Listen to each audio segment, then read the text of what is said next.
Do you agree with critical race theory? Critical race theory was just something that it's so misunderstood. It was something that had to do with a legal theory that people were talking about in like law school. But there are things that have to do with Are you not familiar with the ideology of critical race theory? It has to do with the idea that many things are seen through and filtered through the lens of race. But many things that parents had been lining up to complain about in school boards around the country just were anything that had to do with race and calling it in this almost hysteria about critical race theory. I think there's a big difference between critical race theory and teaching children the truth about the history of the United States, which I believe, regardless of our politics, is a requirement for conscious citizenship. So outside of perhaps there are a lot of ignorant people who they're complaining for a variety of reasons. I won't speak to them. I'm sure they exist. The political stances taken by many people that were fighting books on critical race theory was what's called critical race praxis. And that is to take the ideology from Kimberly Crenshaw and Derek Bell and apply it into schools through science and math and other subjects unrelated to, say, social studies. So you'd end up with a lot of political commentators saying things like, my position, for instance, take the literal book, Critical Race Theory, and bring it to any school you want and let children read it and even give them a lesson on it. But critical race praxis was when they did like a math problem. Like you were just talking about. Right. Yeah. So the issue I take with critical race theory is that it is an abhorrent racist ideology that advocates for segregation. And the critical race praxis was to take that ideology and apply it and teach children.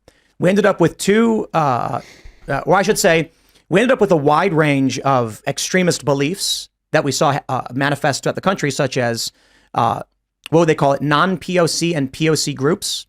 They began actually creating in Seattle, I think it was Seattle, there was a library where when people were allowed to come, if you were white, you had to go in a white room only. And if you were not white, you went to the not white room.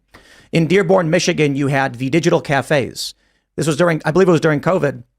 And they said, everybody come hang out online and talk in a chat room. But if you're white, you go in the room only for white people. And if you're not white, you go in the room only for not white people.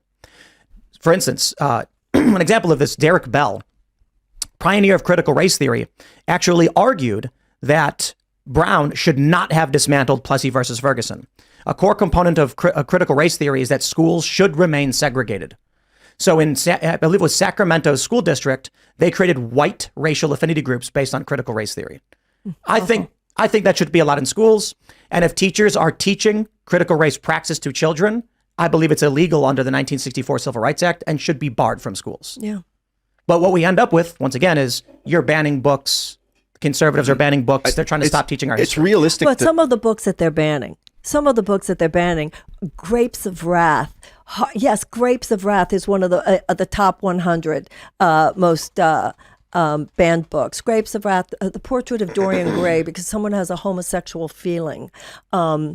Or you were even talking about To Kill a Mockingbird. So I don't think we have to separate this. I mean, some things are just kind of outrageous, no matter what your politics are. But other things, I think American children should learn our history, and I think they should learn great books of literature, great works of art. I think we all agree. Okay, good. So we don't have to turn this into a war. But I think the issue is if, say, Ron DeSantis comes out and he put this on floridagov.com, or I should say they did. Actually, I think, no, this is Ron DeSantis. The books they banned were Genderqueer, Flamer, This Book is Gay, and Let's Talk About It, books that contained pornographic and adult materials and instruction on those things. But for junior high school? This is middle school. No, I wouldn't want that. But so the issue then becomes the media widely reports he's just banning books in general. When you get, I mean, this is Ron DeSantis from his own mouth saying, these are the books we banned and why we banned them. But then all of a sudden the corporate press just says he's banning books in general. And the conversation shifts from we don't want children getting access to adult content to the perspective which you have is, oh, they're trying to ban books like Grapes of Wrath. No, that's not the perspective. That's not what I just said.